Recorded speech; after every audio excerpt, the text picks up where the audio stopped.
ashimwe cyane. aba ndi umukozi w'Imana mu rusengero, ndi umubyeyi ari uhagarariye itorero n'ayandi matorero. Ndabishimira Imana rero, kandi ndakira buri umwe wese, ndakira buri muntu wese muri iyi nzu. Iyi nzu ndakira umutware, ariko rero turi kumwe nabo uyu munsi umwe bategura ijambo cyane y'urukingo kugira ngo nakire.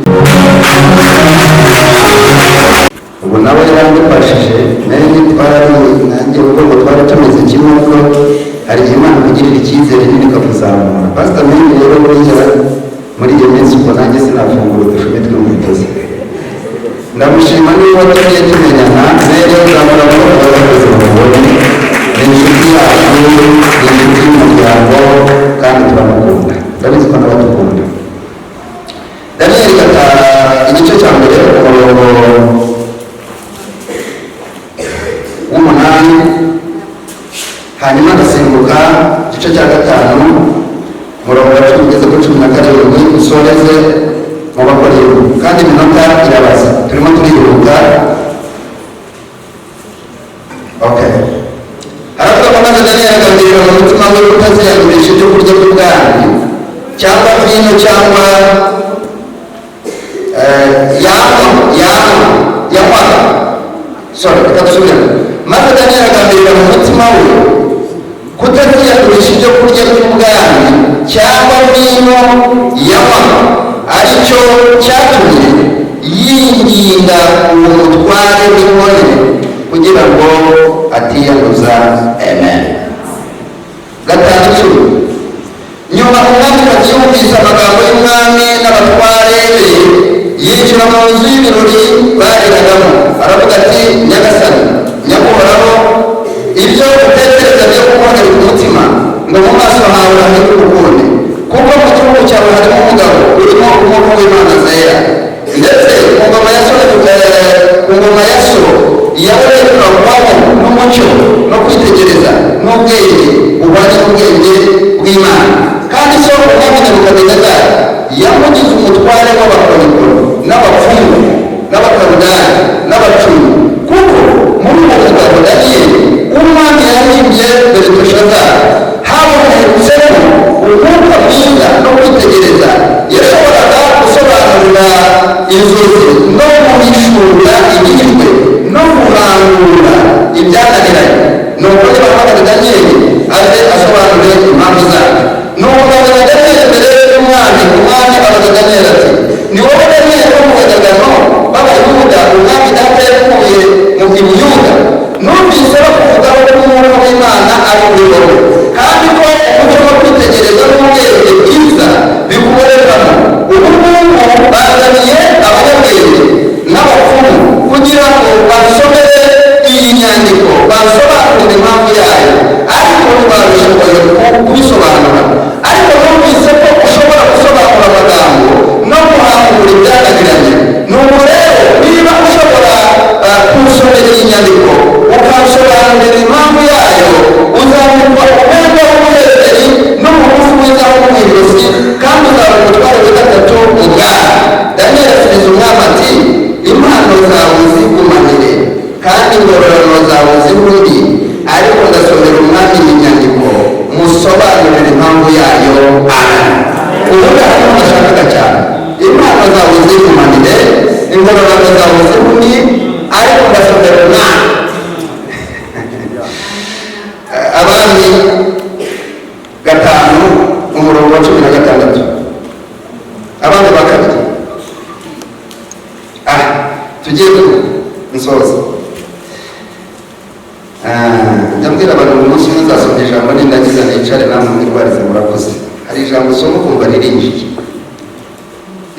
kabisa.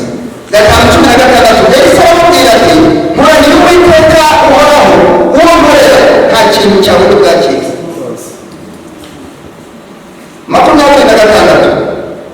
aramubwira ati, umutima wanjye ntiwajyanye nawe ko wa mugabo yahindukiraga ava mu igare akaza kugusanganira, mbese iki ni igihe ki? Ni igihe cyo kwakira ifeza n'imyambaro n'inzeraye n'imizabibu n'intama n'inka n'abagaragu n'abaja, nuko ibibembe bya Namani bizakomaho n'urubyaro rwawe iteka ryose. Abakorinto rero ariho nshoboje tukabumba Bibiliya ba mbere, Abakorinto ba mbere mirongo 26. Hari umuntu wahageze? Ba mbere igice cya mbere kasome ntahageze, kasome nihuse mwanya batujyanye. Haravuga ngo okay, 26, muzirikane guhamagarwa kwayo bene data, yuko ubwenge bw'abantu bahamagawe atari benshi, n'abakomeye bahamagawe atari benshi, n'imfura zahamagawe atari nyinshi, ahubwo Imana yatoranije abaswa bo mu isi ngo ikoze isoni abanyabwenge, kandi yatoranije ibinyantege nke byo mu isi ngo ikoze isoni ibikomeye. Amen. Nezerwa no mu minota mike ko tuganira gatoya amagambo yo kuzirikana umuhamagaro wacu. Hari ibintu turimo twitiranya muri iyi minsi, abakozi b'Imana, itorero ry'Imana ririmo riritiranya ibintu, ariko biradukwiriye ngo dusobanure ibintu bisobanura. Twe kwitiranya Imana n'ibintu, twe kwitiranya Imana n'amafaranga, twe kwitiranya Imana n'amazu. Tubanze Imana tuyite Imana, kandi icyo nicyo kigoye isi. Tubanze Imana tuyite Imana. Umuhamagaro dufite ubundi isubira inyuma gatoya, ntabwo habanza agakiza. Imana yageze kumbwira ngo agakiza no kwitwa umurokore ni ibintu bitandukanye n'umuhamagaro. Agakiza yarambwiye ngo ni aderesi,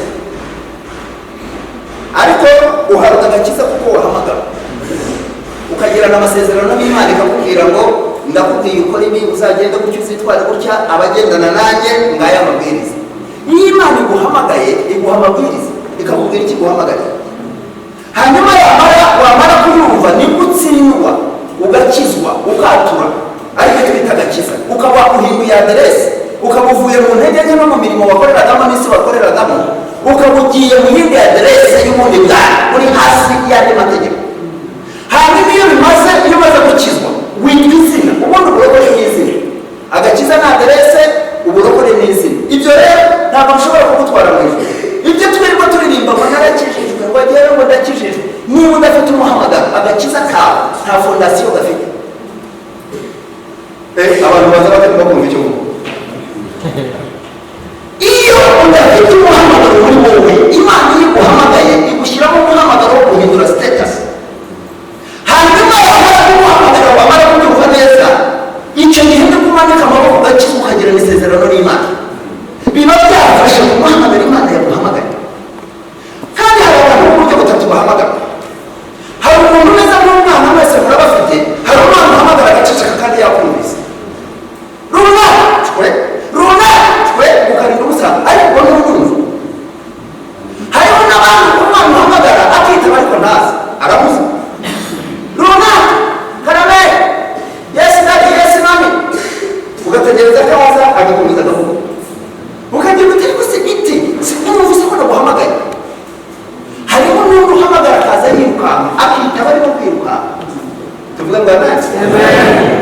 Umuntu wese uhamagara akicara hariya akabyumva akica amatwi, niba abantu bakiri hanze batarumva impamagazi n'umuhamagaro w'Imana, batarakira Yesu, barabyumva, barabikunze, ijwi ry'Imana bararyumva, turabwiriza, ariko baracicayeho bicaye. Hariho n'abandi bitaba, aribo babandi bitaba ntibaze, bakajya bumvira iby'Imana kure, ntibibinjiremo, ntibahabwe amabwiriza y'urugendo, aribo babona bisaba ntazi. Ariko hari abandi babiri Imana irababwira ngo rero ukwiye guhindura status, ukava mu barundi wakibahaga ubundi bushake. Abandi rero bakoranye umunsi tuje gushima Imana, wahamagawe turipaba. Niyo mpamvu uhamagara ukava Uganda ukararira ukarara muri bisi, nta mafaranga bagiye kuguha, nta kindi kintu. Undi nawe ukava mu Mutara, undi nawe ukava ahandi, abandi bakarara ijoro ngo barategura. Hari ikintu cyitwa umuhamagaro.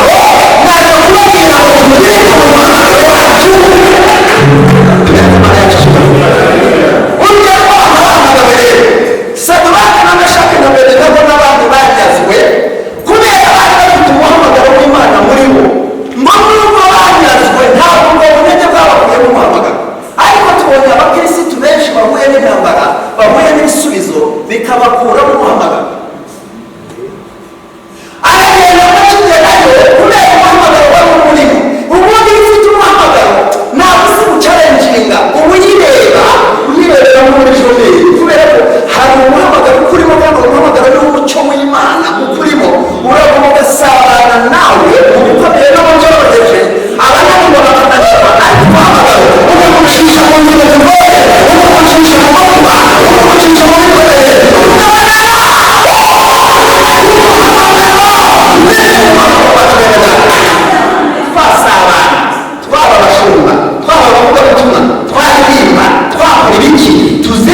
baragambirira baravuga ngo ntituziyagurisha ibyo kurya by'ibwami, ariko ibyo kurya ibiryo ko byanguje abantu, ariko ko amafaranga yanguje abantu, ariko ko ubutunzi bwanguje abantu, ariko umugambi w'ukuboko kw'Imana bufite n'ubuhe? Abazasigara bahagaze ni abantu bahamagawe, turavuga bati nubwo nanjye bagomba kuba barahamagawe, nubwo nanjye bagomba bahamagawe umuhamagaro, iyahamagaye n'imibesera, iyahamagaye n'imbaraga, iyahamagaye n'ubushobozi.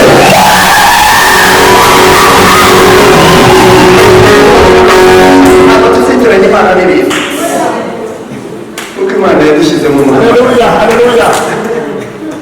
Tuvuge ko amen. Musigaye mubona ibiba hano hanze, ugasanga reka umupatiro wa mushumba runaka muzi byate ati yaguye abandi nabo tujya muri ryande koko nawe akaba ijuru wajyaga muri bari igihugu wahuye shore kurikira ugende n'ubundi ijuru ryawe ryarangiye kuko nta muhamagaro ufite, ariko abafite umuhamagaro tuzi ko ijuru tujya muri rya Kristo wapfiriye ku musaraba akayigirize agahamagarwa bakababwira ku rugamba ubuzima yavuye hasi ntabwo n'abakomeye bameze ngo baravuga baturiye abamarira ku icumi ibirundo bikaba ari ibirundo, aho umusirikare nyawe abakomeye babakoze agatambuka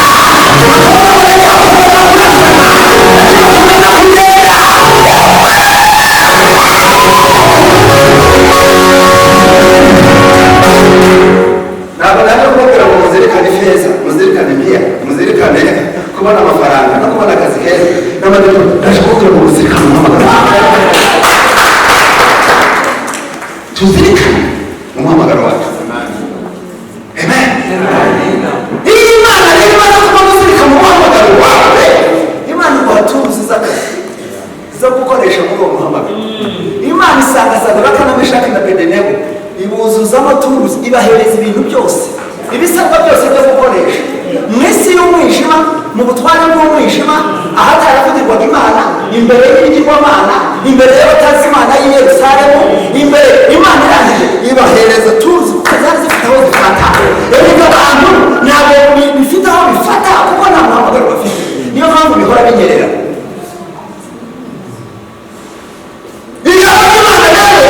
Byatubwiye yuko nubwo barabanaga bakihagera, kuko network y'Imana yarazamutse muri bo isumba network y'abantu bari Babuloni. Irabanza Imana ikuraho network z'abapfumu ba Babuloni, Imana irabanza kupa network z'abarozi b'i Babuloni. Imana iragendereza kuko hari umwuka wari uri mu bahamagawe wagombaga kwicarira iyindi myuka. Ubuzima bw'abantu no gutinya abarozi. Pastor Karen, haleluya, turakwishimiye, turakwakira. Uzi mpamvu abantu barimo gutinya? Ni ukubera ko umuhamagaro urakendereye, bameze nka batiri yashizemo umuriro, babaye dawe ari inyagagura bikanga. Ariko burya telefone igifite umuriro ishobora no gukawuta network, ishobora no kuba ifite simukadi. Tuvuge ngo amen. Tubabaza telefone na network igihenze bite? Ni network nkeka yuko igihenze ari telefone, kubera yuko network ushyiramo amayinite y'ijana ukabukoruza network. Network nta kiguzi kinini ifite, ariko ifite aho ifata. Buriya udafitemo simukadi ntabwo network yafata. Agakiza ni nka simukadi, hanyuma network ni umwuka wera. Umwuka wera agera aho afata kugira ngo dukonekitinge n'Imana. Yego.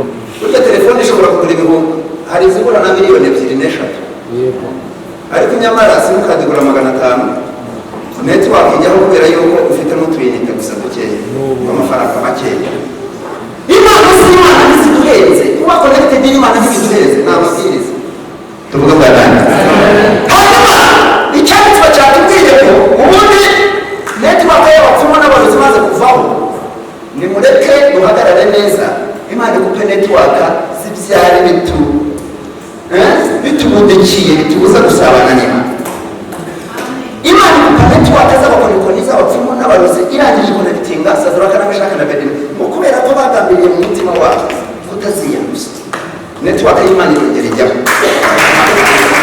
Network y'Imana imaze kujyaho, of course yahise ikupa network akazabapfumu ibya Nebukadinezari simbivuga, ndavuga iby'umuhungu we Beliteshazari. Kudakizwa neza biteza abadayimoni, gukizwa nabi biteza abadayimoni, ariko gukizwa neza bigukiza abadayimoni. Uzibikishijwe kurya mugasinzira, umubu waba waje wakurya utakurya, urebe ngo nabuze ibitotsi ngo ni umubu, ujye umenya ko abadayimoni baguteye. Abafite network disi baryama bagasinzira kuko bakabyuka bakererwa, ariko ibitotsi bisigaye byo kwinginga. Abantu babuze network y'Imana, ko harashyushye icyokererwa noneho cyabaye kijumva. Iyo ufite rezo y'Imana uraryama ibyuya bikabiruka byuka n'amashuka yatuse, ariko ukubita igitotsi kubera yuko uri hamwe n'Imana.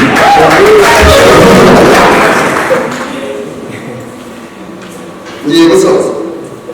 Hanyuma umunsi umwe ngo umuhungu wa Nebukadinezari aranezerwa, afata ibintu byo bakuye mu nzu y'Imana ngo we n'inshoreke n'abagore n'indaya ngo batangira kubinywesha vino, ngo Imana irababara ihita ngo yandika ikiganza barimo kunywa aho ngaho, meni tekero fase ngo arangije arakirangarira kuko kirangarira umutima urahagarara ubona umuntu yahagaritse umutima.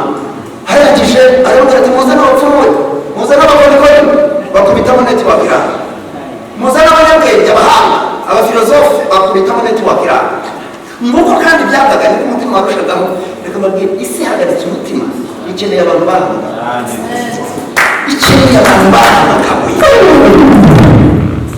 Hanyuma umwami kazahagarara bagaragara afite amakuru ati ngo baza Nebukadinezari aba umugabo wahamuraga ibyananiranye.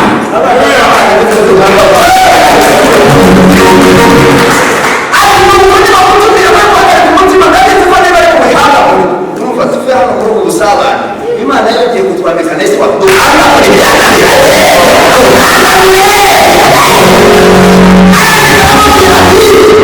Ni mama wale mwana muzana niko kumutondagurira.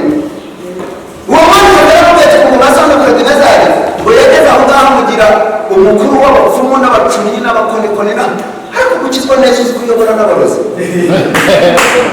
Ikibazo umukuru w'abarozi none uratinyuruzi uri gufata abana mu gipangu batajya hariya bakamuroga, niwo muri ingazi gusa ko wari hari hamwe nawe. Uzi ko kudakizwa neza biteza abantu abadayimoni. Danieli yari perezida w'abarozi, niko Bibiliya yavuze ngo so Nebukadinezari yari yaramugize perezida w'abapfumu n'abarozi n'abakonikoni, kubera ko aho byahereye yari yagambiriye mu mutima.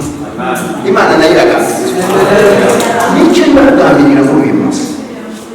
Hanyuma y'umuhamagara kugeza umurimo ni wowe data yakuye i Buyuda mu banyagano ati migende ati nuko rero mubasha bavuye kuri umwuka w'Imana zerumva. Hari imyuka barayigereranyaga y'abapfumu n'iy'abarozi, ariko byibura bagerageza ko gusobanura ngo wowe bari n'umwuka w'Imana zera ntiyarazi izo arizo, niyo Mana ntiyarazi iyo ariyo, ariko baravuga ngo bamubwiye kuri n'umwuka w'Imana zera.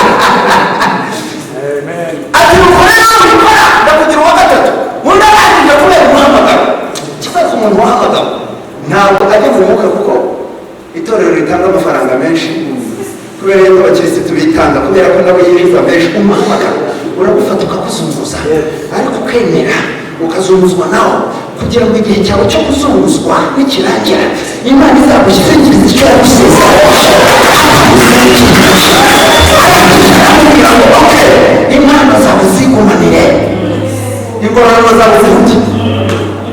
Dufite abakozi bangahe b'Imana muri iyi minsi bavuga ko amafaranga impano z'Imana ntizigurwa amafaranga, ahubwo ubu ngubu yakwiheraga amafaranga akayabona akaguhanurira, kwiheraga amafaranga akayabona akarenzaho ibyaha, bakaturira umuntu ari mu rusengero kubera ari umunyabyaha bamuzi, kubera yuko hari izindi ndamo. Reka mbabwire, tuzirikane umuhamagaro wacu,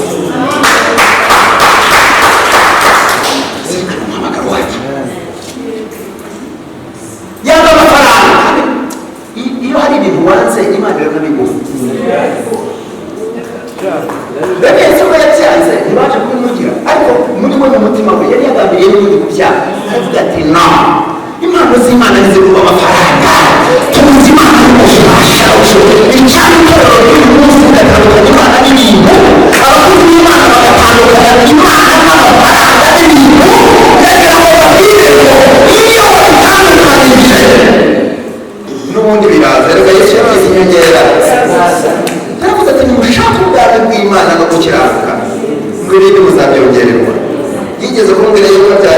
gushaka ubwami no kuzamuka umusozi, ubwo tuba turaha twazamutse tuba dushaka ubwami tubwiriza, ariko gukiranuka ngo ni nko gucyambika, ni ugutambika, ni amahitamo gusa. Ukajya ureba icyaha ukavuga uti wowe icyaha singushaka, ukakigizayo, ukareba amatiku ukayigizayo, ukareba ubusambanyi ukigizayo, ukareba ubusinzi ukigizayo, ni uguhitamo gusa. Gukiranuka ntabwo bizamuka, ni amahitamo. Iyo wamaze kugendera mu mahitamo, Imana iguhana bya bintu. Byageze gute kuri Salomo? Salomo ntabwo yasabye ko abanzi be kandi bari benshi, yasabye neza. Aravuga ngo umpe ubwenge bwo gucira imanza abisirayeli, ngo n'ibyo utasabye ndabiguhaye. Turasaba ntiduhabwe kuko dusaba nabi, duhagarara mu mwanya utari uwacu. Bibiliya itubwira ngo tuzirikane umuhamagaro wacu. Arangije arabimusoma akamubwira ngo reka nkubwire, ati rero ubwami bwawe bwapimwe, ati sanga ntabwo rufite. Ubwo abakirisitu mureba n'ababyibushye n'abandi n'abananutse n'ibiki, buriya Imana iyo bashyize ku munzani bamwe barakumva n'umuyaga nta biro. Ati Imana yagushyize ku munzani isanga yagushyize ku gipimo isanga udashyitse. Ati kandi kubera yuko udashyitse rero, udashyitse imbere y'Imana ihereza abandi. Ati rero ubwami bwawe bwagabwe buhaye Abamedi n'Abaperesi. Ngo iryo joro aricwa hini ingoma y'Abamedi n'Abaperesi, ngo imaze kwima bakomezanya na Daniel, ariko gukizwa neza nta ngoma utapfa. Daniel yari ingoma ya Nebukadinezari, ari ingoma ya Beluteshazari, ari ingoma y'Abamedi n'Abaperesi. Yewe data we, ibintu dufite ni amarangamutima n'iterabwoba ry'abazimu, ni ukuba tutarahamagawe. Ariko umuhamagaro uducisha ahantu abantu badashobora guca. Imana yabwiye ko uzaca mu mazi azagutemana, uzaca mu muriro atazagutwara, ntabwo uzaca guca mu muriro, uzaca guca mu mazi, ariko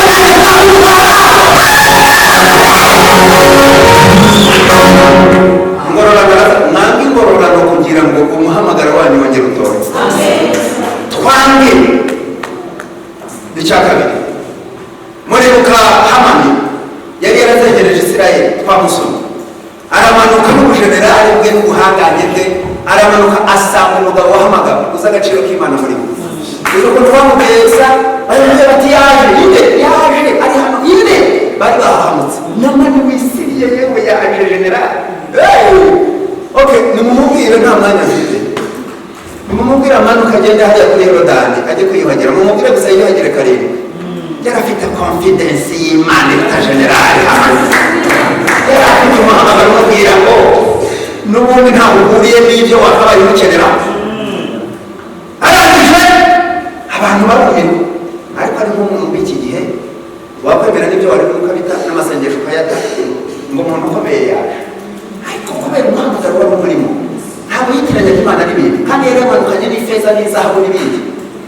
Bakakubwira ngo hari umuntu ukuzaniye amafaranga ahangaha, wowe ukabyanga ukaguma ngo umuhamagaro wawe ukorera wizanye kuri bakore bakoze n'Imana. Ariko yaramubwiye ngo nta mwanya afite, nimumubwire amanuke Imana imukiza iri muri Yorodani. Aramanuka agezeyo ngo nawe asuzugura amazi, bakimara kuyasuzugura ngashaka kuzamuka ngo Yesu ko baramubwira ati ariko databuja kubwira kwikorera amabuye ntibari kuyikorera, no kugira abajyanama beza, utoranye n'abajyanama, inshuti nziza ugira abajyanama. Hari abajyanama buzuyemo puberi, buzuyemo imyanda, bagenda na dustbin,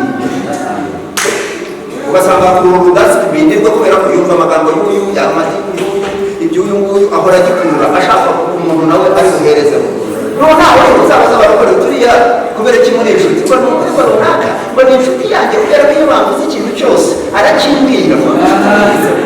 Ni inshuti mwibitseho, ni inshuti zibarohamo imyanda, akabwira ko runaka yavuze runaka kwanga n'aba bakwizeho ari we bavugaga ibiki byose, agahangwa nawe no gusohoka, agasohoka na dustbin ye yuzuye, agashaka nawe kugusanga aho wibereye ngo ayikurohemo nawe ugendane dustbin. Hari abantu birirwa bakurura imyanda, rero nawe wumva noneho mfite amakuru mashya rero nawe ngo ni ukuri ibyo nari ndimo naberetse n'akazi nakaretse ndabibwire, ugafata umutima wawe ukawushyira ku isahane ukawujyana gukomeretsa umuntu ikajugujugu ntaho ajya yicara, agenda mu mihoro y'akajugujugu, nawe ugakurura ukagenda ukajya mu mutima byose wawushyize ku biganza maze akawutobagura koko. Runaka yavuze, pastor runaka ijambo wese yavuze iri ngiri runaka se wa ubona buriya yakuze cya gihe bazanye byose ugatega ikidasitibiri nawe ugataha cyuzuye maze ukajya gusenga imbere y'Imana ngo utabare kuko amaganya yakuzuye hakazamuka dasitibiri umuntu imbere y'Imana ikubona mazabasheshengesha kubisha amasezerano. Imana itababarira cyane ariko umugabo abona kwiyongera reka no kubitindaho barazamuka ngo azamutse nawe azana ifeza azamuka muri Rolandi azana umukozi w'Imana kuko bazi ko abakozi b'Imana mureke twiha agaciro. Yes. Azamuka atwatahanye nakize narize nshimwe rero arambwira ati reka mubwire ishema ryawe ugiye kumanira nta kintu cyawe ntibwakira ngiye gushima Imana yagukijije uyibwire n'abasiriya bene wanyu cyane Imana yamuhaye bene. Hari undi murokore utari ufite umuhamagaro ariko witwaga murokore witwa Gehazi. Gehazi mbona ariwe buze muri iyi minsi y'imperuka. Gehazi ni feza Gehazi na Gehazi ariko Imana turi mu wa Gehazi Imana yamujijura rwego Gehazi kuko umugabo yazamukaga n'izahabu mu mutima nawe barazamukaga kumva ugiye kumva amata yiwe feza zisubiyeyo ifeza n'izahabu biragiye kuko zamuka gusa atayiwe ziragiye koko ayiwe aracunga umukozi w'Imana we ariruka ati nasi ati nyatro atarantumye udateye akumwida ati gira icyo umuhaguruka abantu bavuye runaka yarangije kugura naramuhereza ngo maze umukozi w'Imana utaruvangiye asanga yamutegeye ku muryango hariya aramubaza ati Gehazi uvuye hehe Gehazi urabizi ukuntu bisobanura umugabo Gehazi wafasha abaririmbyi wafasha abakirisitu uramubwira uti wakoze icyaha mu mizi binini ukwiriye kwigirirwa neza n'umuntu w'Imana ugakiza ni ukuri kw'Imana uvuye ni ukuri kw'Imana ntaho narindi umugabo wawe bari bwahanga bajya banihana se bajya banakizwa se ni ukuri hari aho nagiye se ko narindahanga ndaramubwira ati igihe wahaguruka ugiye umutima wanjye wajyanye nawe ati mbese iki ni igihe cy'Gehazi we kuki utamenya gusobanura ibi ariko baramwemeda mwaretse tukamenya gusobanura ibi ati nisangahe ati ijoro rirakuze gurenga gutya aramubwira ngo iki si igihe cyo kwiruka inyuma y'ifeza ngo zigukoreshe ibidakorwa si igihe cy'inka n'intama n'amazahabu kibazo abantu bafite batahamagawe ntibamenya kurobanura ibihe ngo arangije aramubwira ngo wakoreye mu gihe kitari icyawe kuko wakoreye mu gihe kitari icyawe wakoresheje igihe nabi ibirembe bya nama ntibikombeho ngo amumva imbere y'abayungura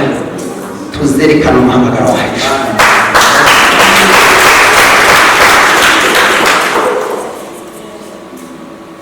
Bibiri ijambo ryatubwiye ngo tuzerekana umuhamagaro wacu. Imana ibahe.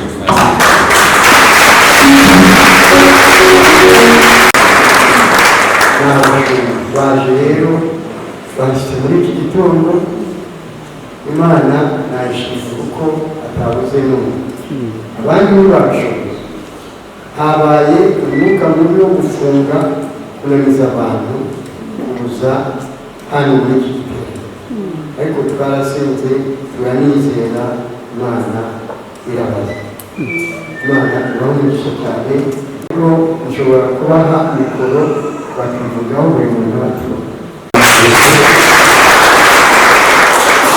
Amazina ni Singoma Robert abantu bakayigana nubwo babwiye nyoboye ivugabutumwa muri Felisenda ku rwego rw'igihugu kandi nyoboye n'itorero rya Cyarugenge muri Nagaseke. Haleluya. Azamu kibarusha Imana kuko ubikoze. Ndaramutsa mu izina rya Yesu. Amazina ni Pastor Elias. Nyoboye itorero rya Felisenda Kagiyo muri Nakasokora district. Nka overseer amatorero ya Nagaseke Masindi na Nakasokora yonyine abana agira njyenyine agera na madamu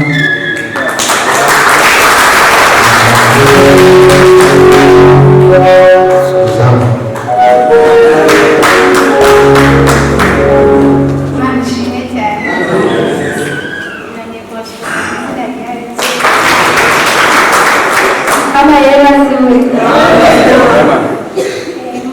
turabagande cyane turabagande cyane kandi turabakunda Imana ishimwe cyane nongera gushimira Imana yabikoze yatugiye imbere tukagenda neza muri igihuru ryose tukagera hano amahoro ni ukuri icyubahiro ikinga abanezerewe mwese abanyarwanda murabizi ndabakunda kandi namwe murakunda mukumobera ahangaha ariko mwihangane turababera Imana ishimwe cyane amazina yanjye ni Ngema Kwezi mama pasiteri Mucyadiriya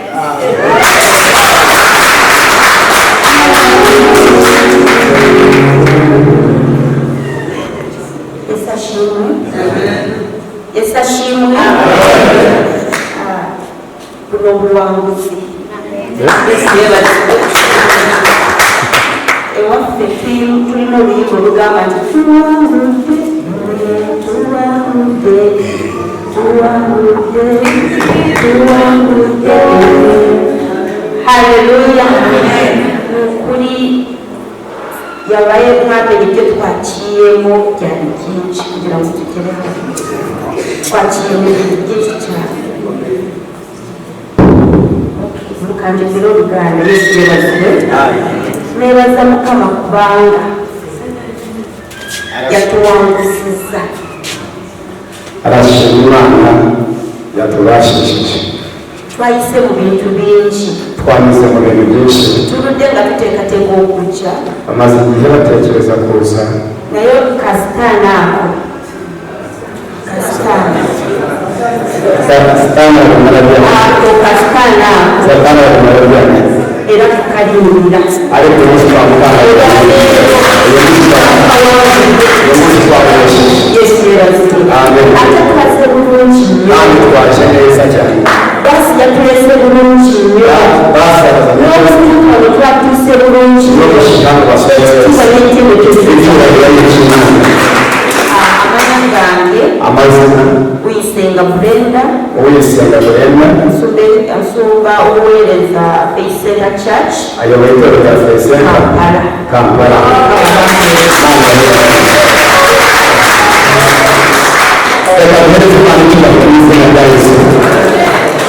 amazina yanjye ni Kamugisha Benoni iwacu mu Isingiro niho no mu itorero rya Faith Center ndi zone y'Ibyambara amakanisa yacu ya Faith Center niho itorero rya Sheri amatorero atatu ya Masaka so ndashima ndashoboreshe gushana kandi ngira tukagukunda cyane mu izina rya Yesu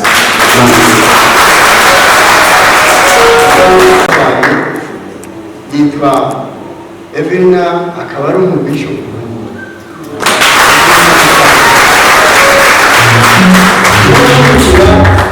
kandi ni nawe wambwiye yamushimira cyane yakoze umurimo ukomeye Yesu ashimwe dufitemo visi regionale wo mu Mutara akaba ari Reverend babiri barenze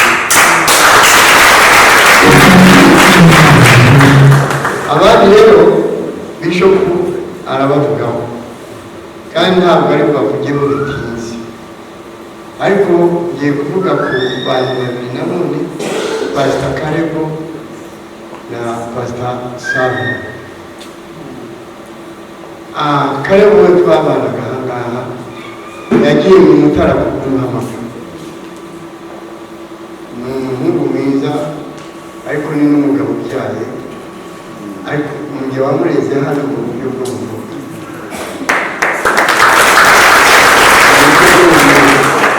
rero icyo muvugaho ni uko mfite abana benshi cyane nabyaye abana benshi ariko hari abantu bakugirira akamaro uyu muhungu ndamubashimira yangiriye akamaro mu bantu bose yangiriye akamaro kenshi ariko kuko yangiriye akamaro uyu ni umuntu wari inkoni zanjye hano ntabwo nari nzi ko azakomeza kwihanganira inkoni ariko umwana muzima mwiza niyo samukubise aranyura ararira akababara akaza yiruka amusanga. Rero yagushimira Imana kandi yaguhaye.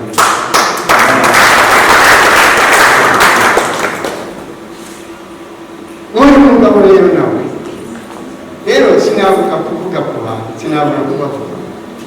Uyu mugabo Sarongo nkigera hano mu Rwanda ntabwo yarakijijwe. Nkigera mu Rwanda naje mfite umuhamagaro jyewe, ntabwo naje ninjira mu bindi, ariko uyu nguyu yanshyigikiye mu muhamagaro. Nabaga Kacyiru, kuza hano byari bigoranye, kuza gukora umurimo hano niyo wanyimuye Kacyiru.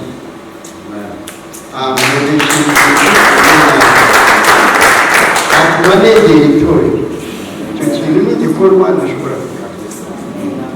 Yesu ashimwe cyane.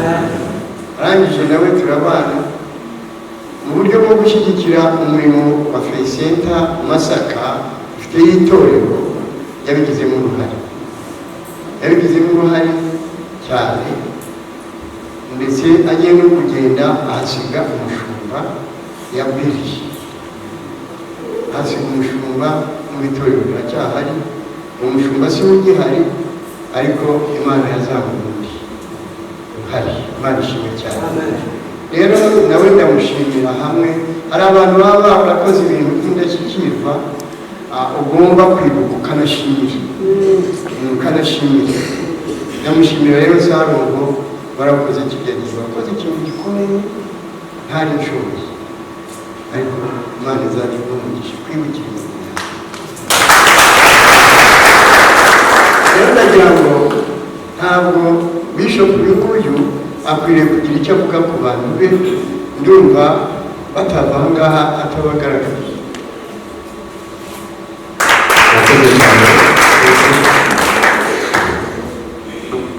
Yesu ashimwe cyane. Tumaze gushimira Imana dushoboje kuba twageze. Nk'uko bavuze aba Uganda, hari ibintu biba byatambutse byinshi, ariko Imana ikadushoboza. Haleluya. Fata ikomera amashyi menshi cyane.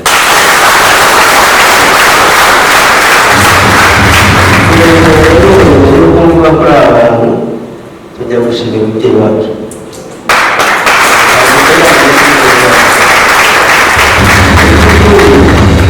Nubwo dushoboye hariya, dushoboye kubera yuko dufite umubyeyi. Umubyeyi aradukurikirana, araduhamagara gitondo, umugoroba, navugana n'umuntu mukanya mwumva nawe yavuganye nawe, mbese ni umushumba mwiza. Dufite Yesu umushumba mwiza, ariko ugira amahirwe yo kugira umushumba nanone hagati yawe na Yesu. Rero turashimira Apostle, ni umubyeyi wacu, adukurikirana cyane, akadusura, akatugeraho. Ngo amatorero yose n'ibyo afite uburasirazuba ntajya atarageraho, kandi n'abashumba akabageraho. Rero turamukunda n'udushoboza kugira ngo tube turi ubu ngubu dushobora kugira ibyo twakora. Haleluya. Nongera gushimira Imana umufasha wanjye ushoboza, nanone we ntiyashoboye kuza. Tumaze hafi nk'amezi nk'atatu turwaje mama, ararembye kandi afite imyaka myinshi. Umwaka ushize turi isabukuru y'imyaka 100. Ntabwo rero ari mu buzima bworoshye. Ibikorwa byose ni madamu ubikora, n'umuvana mu buriri, n'umujyana hanze, n'umukara, n'ibintu byose. Nta wundi rero gituma atabonetse, ariko ndagushimira kuko ntamufite ntabwo nashobora no kugera kuri abo. Niwe mujyanama wanjye wa mbere, kandi niwe umfasha kugira ngo ushobore kugira n'abo nanjye. Haleluya.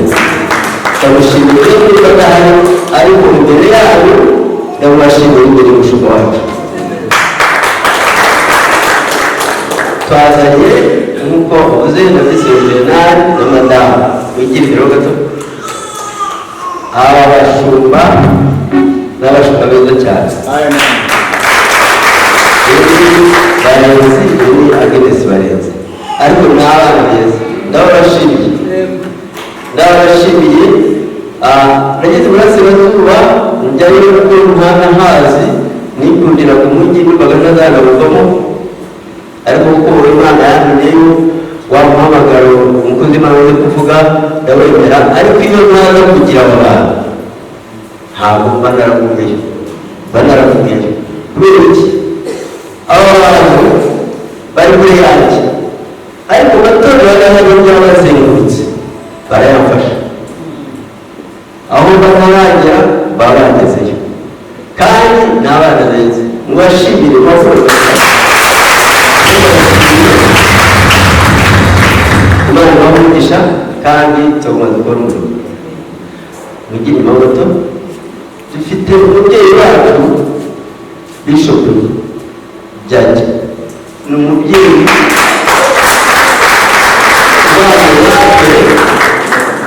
ubanye natwe nk'uko Apostle Pawulo yamubwirije ariko natwe nubwo twabwirijwe n'abandi ariko yagize uruhare rwo kuturera kuko njyewe cyane nzirikana umunsi yigeze kumpanurira ndiwe namaze y'icyumweru n'umuvugabutumwa ntara wa pasitori araganura ati Imana inyeretse ubaye ukomeye ndi umuvugabutumwa mfite igiterane hariya ikiramuruzi cy'ububatiza babyibuka narigishe ndagira n'abatiza tugere n'abapasiteri ko kubatiza bwari yamaze kwidutoza ariko kuva uwo munsi n'uyu munsi ni umufasha ni umujyanama aba hafi yacu aho tunaniwe hari ibyo tuba twananiwe tugasanganiza ate yabikoze kuko barabakeneje cyane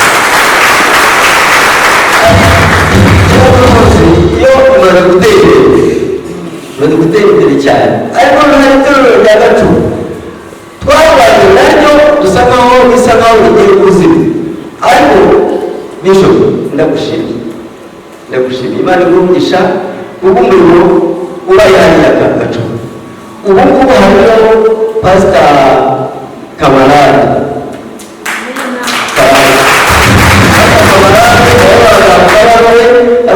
akitogakakingurwa tumusaba kugira ngo ajye kuba akora urw'Imana Gacumu ariko ari uko wakomerwe nawe iyo utakomeza tuba twananiwe wari wanaranye ariko turagushimiye Imana igumugisha cyane mukomera amashyi menshi cyane Pastor Mutabazi mwabonye korali ye yaje hano Pastor Mutabazi ubu ntabwo ahari ari Uganda kuko akunda kuba ubwo butumwa bwari yagerageje uko ashoboye kose kugira ngo aze biramunanira ariko haje madamu mukomera amashyi menshi cyane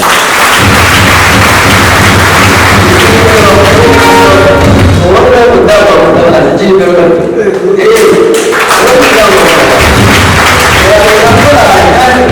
imeze neza cyane n'itorero imeze neza rero ndabashimiye Imana bamugisha cyane dufite pasiteri wa itorero rya Kirehe ntabwo imbere bakurebe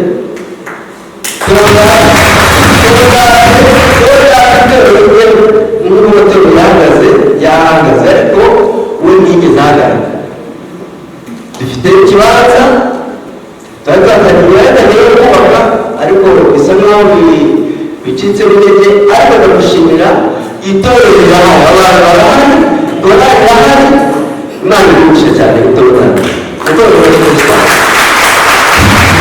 rya Karangazi tambuka imbere uwo nguwo uhagarariye itorero rya Karangazi kuko batera wabo afite ubukwe bwa muntu nawe na mushiki we uyu mu itorero rya Kanyesunzu ntibabonetse ariko ngo yabonetse bamwita Mwere Imana igumugisha ufite pasiteri naye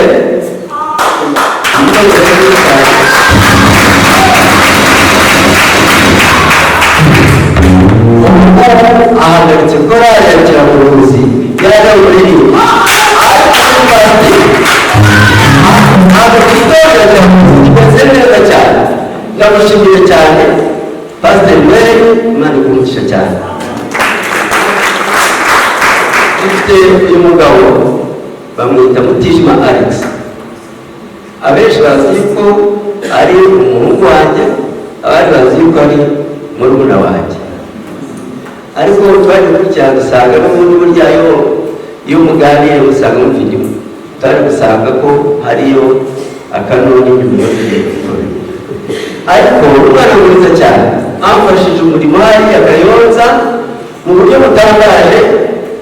Aposo arabizi mutangirwa buri munsi, nawe ni umuntu ushobora kuzatera ikirenge n'icyanjye mu buryo bw'Imana. Icyo yagiye gukoresha aho zose, Imana yakoresheje aho zose, Imana ikajyana mu burasirazuba hari iwacu Kayonza, Imana yaramuhaye.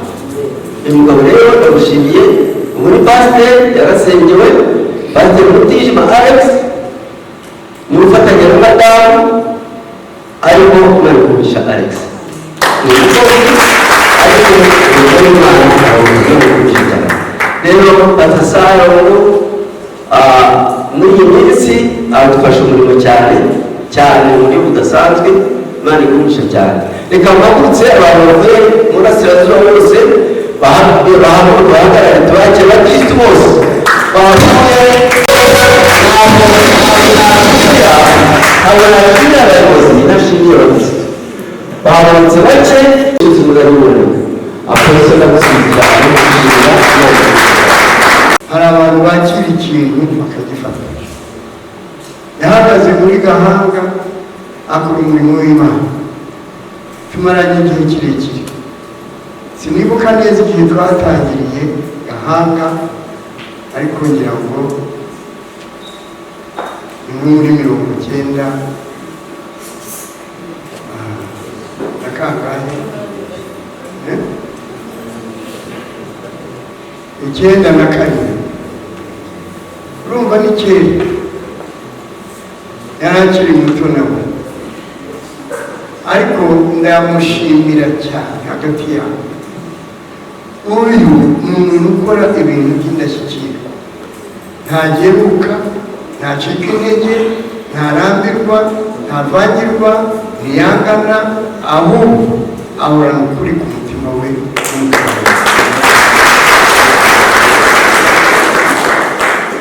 Ubu ngubu hari ibintu umuntu yanga kuvuga, kuko iyo bivuze nyamara bizana ikibazo. Nongeye kubivugaho ukashaka kuvuga ku muntu ku kintu kandi koko akora, noneho abandi bakaba bati se uriya n'undi arusha nde, bagatangira kumwikorera. Ariko uyu mubyeyi hari ibyo ntavuze, ariko by'indashyikirwa.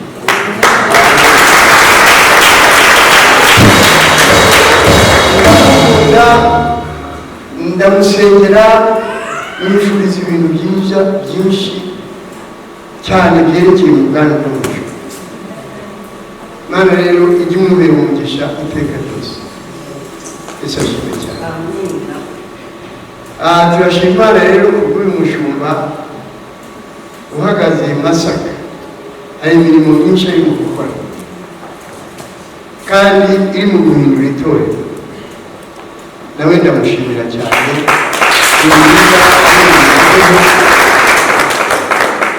Zonirida Icyomero nahagurukya ze muri mikoro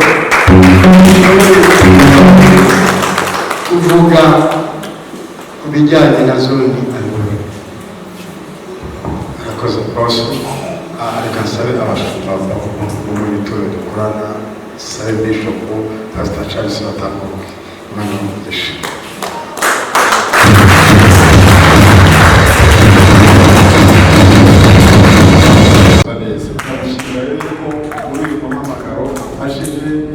Niwe tubanye kandi dufatanije neza. Imana y'umugisha. Amen. Yesu ashimwe cyane. Pastor Ngiyo ayoboye itorero rya Masaka Felicite. Yesu ashimwe. Muzamusure, hari umuntu mwiza cyane. ayoboye itorero rya Masaka kandi niwe uyoboye ivugabutumwa muri zone ya Kigali. Imana imumugisha, ari hamwe na madamu, ari hamwe na pasita bakorana. Imana imumugisha mu izina rya Yesu. Ndashima Imana ku bw'abo byaje kubukorera, ni nawe umwungirije muri zone, ni umubyeyi mwiza. Tubanye neza, dufatanije umurimo. Imana imumugisha, ayoboye itorero ryiza cyane. Asistanti we n'umugabo uri muri we, asistanti wari bwamutukiriya itorero rya Gahanga. Nawe umugabo ukiri mutoya utezeho ibyiringiro bya Presenta ejo hazaza. Yesu ashimwe cyane. Akaba ari kumwe na Pastor nawe bwamutukiriya hamwe n'uyu mukozi w'Imana, ibyo tugiye twakira neza. Imana imumugisha mu izina rya Yesu. Amen. Turi kumwe na Visi Perezida Pastor Charles Manga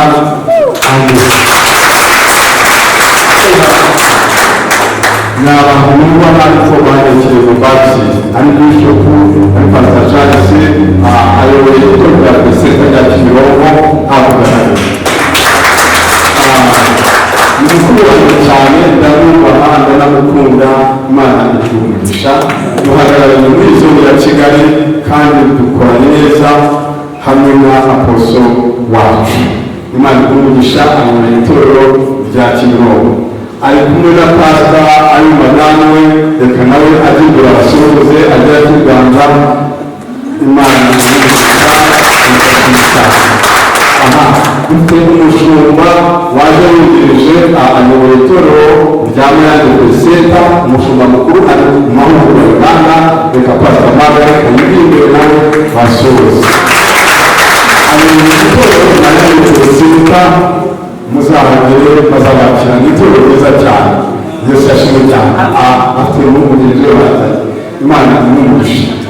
Dufite ubuyobozi tubana n'itorero rya Presenta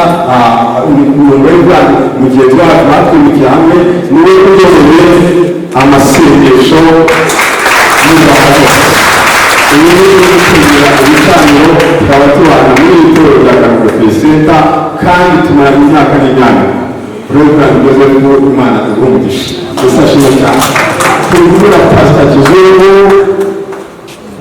Imana yaduhaye abagabo b'abizera. Umugabo w'abizera. Yesu ashimwe cyane. Ni pastor muri iri torero turabana, ayoboye itsinda ry'abashaka. Kandi arabikwiye kandi arabisa n'umugabo mwiza cyane w'inyanga mugari. Yesu ashimwe cyane. Turi kumwe na Pastor Mary, uyu w'itorero rya Presenta, ni umupasiteri, niwe uyoboye department y'inyubako. Uyu ni umutekereza. Yesu ashimwe cyane. Rero turamushimira, tumara imihanda ariko ni umupasiteri mwiza cyane. Ntashobora kuryama hari igikorwa, ntashobora kwicara hari umurimo w'Imana. Yesu ashimwe cyane. Turi kumwe na Pastor Mugisha Steven. Uyu nawe umugabo twabanye kera cyane, nawe dukorana umurimo w'Imana n'itorero. Yesu ashimwe cyane. Ibijyanye n'ifaranga ntabijyaho. Amen. Yesu ashimwe cyane. Ni umushumba mwiza cyane, ni umushumba dukorana muri itorero kandi aduhesha umugisha mu nshingano ze. Pastor Mugisha, Imana igumugisha mwinshi mu izina rya Yesu. Nzabona Imana y'Imana. Ndagushimiye Imana. Icyubahiro cyawe n'ikuzo. Amen. Data uyoboye. Data niba nzemera ubwoko bwawe watumye aho. Ndabasezera muri izina rya Yesu Kristo. Bababwira ngo nitubatura umugisha uzabaha. Ubaho ubuzima hagati y'indwara bari kurama, ubaho abana bazima, abana b'abana n'agakiza, ubaho amahoro ku mitima yabo, ubatsindishije mu barwanya, ukurikire ibarwanya mu izina rya Yesu. Ububake basabe abatagaburira ukabana, abatubwiriye ubabwiriye mu mwuka no mu mubiri, ariko ntabwo murabasha kubivumbura neza. Kugira ngo ati jewe izina ryanjye nitwa Hodari. ni rafiki yake rasmi. Ati ndi inshuti ye magara. Mzee Ati uyu musaza ni kubwa yangu mimi, ati ni mukuru kuri jewe. ina miaka 73 kwa mimi peke yangu binafsi, Ati jewe mfite imyaka 73. lakini huyu mzee ni maajabu. Ati ari uyu musaza ni igitangaza, ni igitangaza. Hapo usipate nizungumza kitu sababu kichwa changu kinajaa. Ati Apostle, reka ngire icyo mvuga ku mutwe wanjye wuzuye. Sababu nimepata hao watu leo, Ati aba bantu nasanze hano mbonye uyu munsi. muna bahati, Ati muna bahati, murahirwa kandi mufite mwinshi kuongozwa na mzee kama huyu ati kugira ngo muyoborwe n'umusaza nk'uyu. ambaye ana uvumilivu. Ati umusaza ufite kwihangana. Si mtu anakimbia ovyo ovyo. Ati ntabwo ari umuntu upfa kugenda yiruka uko abonye kose. Pili, ana imani, Ati afite kwizera, ana neno, afite ijambo. si neno la kisasa, Ntabwo ari ijambo ry'iki gihe, ni neno la msingi. ni ijambo rifite fondasiyo. Wengine wangekwisha kuwa mareverend hapa, Ati bamwe hano bari abareverandi hano. ungeweza kuwa reverend hapa, ungeweza kuwa reverend hapa kidogo. Ati hari abantu b'abareverandi, ati ugasanga rwose nta bakwiriye no kuba reverandi. Lakini leo wewe ni reverend Ati ariko uyu munsi uri reverandi wowe. na umepata cheo kizuri.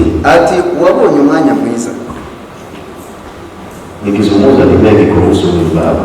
Ati ndimo mvuga ijambo ku bw'uyu mupapa. Mimi kaniita kama kuniita sijui jina la gani, Ati jewe sinzi izina uzanyita. lakini majina yote mimi na support yote majina haya. Ati ariko ayo mazina yose wanyita nta kibazo nayashyigikira. Lakini mimi huwezi kunijua hapa. Ati Lakini mimi nakujua. Ati jewe ntiwamenya. Ati ariko wowe ndakuzi. Ningependa hivi. Ati nifuje ko Amezungumza muda mrefu, amezungumza muda mrefu. yavuze avuga umwanya munini. Mzee kama huyo. Ati umusaza nk'uyu. Lakini sioni hata mfuko ya mtu inatoka hata kichere. Ati jewe sinabonye ati umufuka w'umuntu n'umwe wavuyemo n'ifaranga. Sasa roho wa Mungu yuko wapi? Ati se umwuka w'Imana ari he? Iko kweli. Ati Ungekuwa na akili na kama umeweka kitu hapa. ati iyo tuba dufite n'ubwenge yari kuvuga hagiye ikintu gishyirwa hano. Nakufurahia. Ati ndakwishimira. Nataka kufurahia. Ati kandi nzahora mwishimira. Mungu yezungumzia hapa. Ati umwuka avugiyemo hano. Kwa kweli ningekwambia waziwazi. Ati ntabwo n'ubundi wari kubikira. Ati nari kukubwira ku mugaragaro. Siku na jioni rafiki yangu. Ati si uko ari uri inshuti yanjye. Akitizama mkubwa wangu ungekosa kuzungumza juu yake. Ningesema Ati ariko kuko uri mukuru wanjye hari n'ubwo utari kumbuza kubivuga nagombaga kubivuga tu. lakini bwana sasa awe pamoja. Ati rero Imana iguhugisha hano. Hiyo ndio kwa fanyeni likili. Ati ibyo nibyo nari mfite byo kuvuga. Nindege nawe watwirukana ku kazi. Waravuze ngo uzahana umuryango se tuho. Waravuze ngo imizabibu yacu izaragarika mu gihe cyari kitarahera. Waravuze ngo uzadusukamo umugisha tubura aho tuwukwiza. None se ubaye utarakuzura ugasesekaye utaranasengera mu meneke. Ntibishoboka ndi ku kazi. Iransanga kuko irambwira ngo kuri ku kazi. Kandi ufite ibara bimagarika. Ni birebire rero ariko umuzungu yaraje bamuhaye ibaruwa yanjye agumaho. Baranshaka barampinga bantwara ku mbaraga. Aravuga ngo Wilson uracyari ku kazi. Ukwezi rero gutanga icyacumi bitandukanye no gutanga amakaro. Gutanga amakaro n'ibindi n'umurimo n'ibi n'urwibutso tuba twiyubakiye urwibutso imbere y'Imana. Mwibuka akariko rwakije Hezekiya akajya gusenga atari ko abapfu ntibabuze. Ndapfa afite gahunda yo guhindura uriya musozi. Abadafite gahunda ntibahari. Rero reka mbabwire sinshaka kuvuga ibintu byinshi. Sinzi niba nawe hari icyo wumva mu mutima wawe. Yewe ngiye kugenda ejo bundi yansanze ku kazi aza kumbwira iyi gahunda. Numva nongeye kugira emotion mu mutima wanjye. Usaza kuza yaguhamagaye arashaka ibirori bizagenda neza. Ati ndaje ntuzaguhe nubwo numvaga afite izindi gahunda. Ndamuherekeza ajya mu modoka. Ndavuga ngo ariko Mana udushoboreshe. Uyu ni urugero rwiza tugomba kwigiraho. Amen. dukorera Imana tuba tubiba.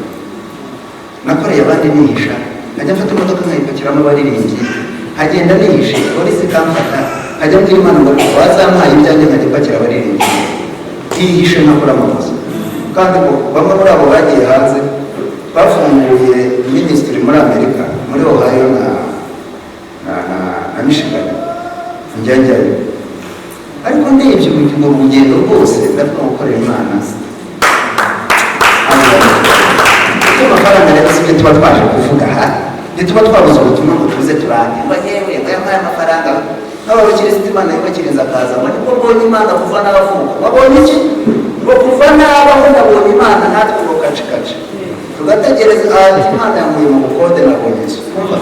Ni igitangaza turabyemera, ariko babonye ibyo ntibabonye Imana. Ni Imana uri mu bukode, ni Imana utarabonetse, ni Imana wabonye Yesu.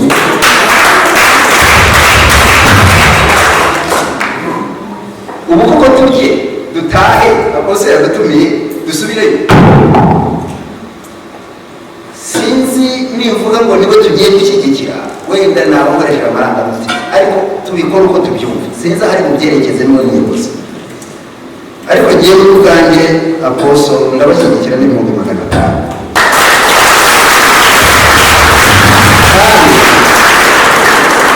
Tugerageza ngo tujye tunatanga abatabanje kutubwira ko tuzava ngo tubisige.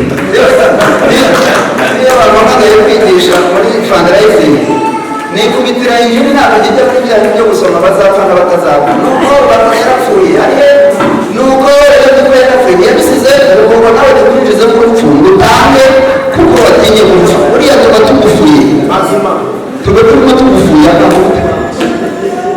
Tujye dutanga bivuye ku mutima tunezera rwose ntarabanga kubera yuko ntiyabimye ntawabimbwiye muri gihe no kugenda. Ninde wumva wundi wumva ashyigikira ko twashyigikira Aposo byibura tuvuga ku Mana barakoze kumukomeza ukamugeza muri iyi myaka. Umusaza utaratangira kuvuga ngo ategure, umusaza utaravuga akavuga ibintu biri ku murongo bitwubaka ku myaka ye yewe si byiza. Ntarakora akavuga Imana ariko tugakorera Imana n'igitangaza. Reka mbabwire niba wumva nawe bagira icyo akora ngo dufatire urupapuro n'indangane ngewe nawe ntabwo wowe wose mukobwa mwiza wawe wose mumva bafite igikorwa cyo batakiyoboye ntabakimenye banagitumwe n'umwuka n'ubwo baboneshe gahunda yewe urabona n'umwuka wewe yewe. Amen. Amen. Wajyayo bantumye umugabo wanjye wantumye Aposo, namubwiye ko wantumiye, bambwira ati Aposo umubwira ngo yakoze kudutumira kubera adahari, ariko yambwira ngo mbashyize 100 nzabyohereza.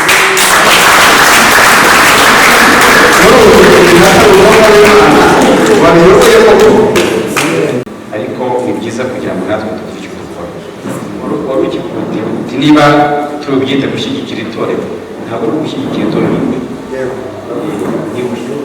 Ni buriya abazungu bajya bagira ikintu cyiza, baravuga bashyigikira muri rusange ministry, ariko bakakata uyu munsi nshatse gushyigikira wowe n'abana bawe. Rero ni byiza kugira ngo dushyigikire Bishop nako Aposo Kamuzinzi. Njyewe ndamuha $100.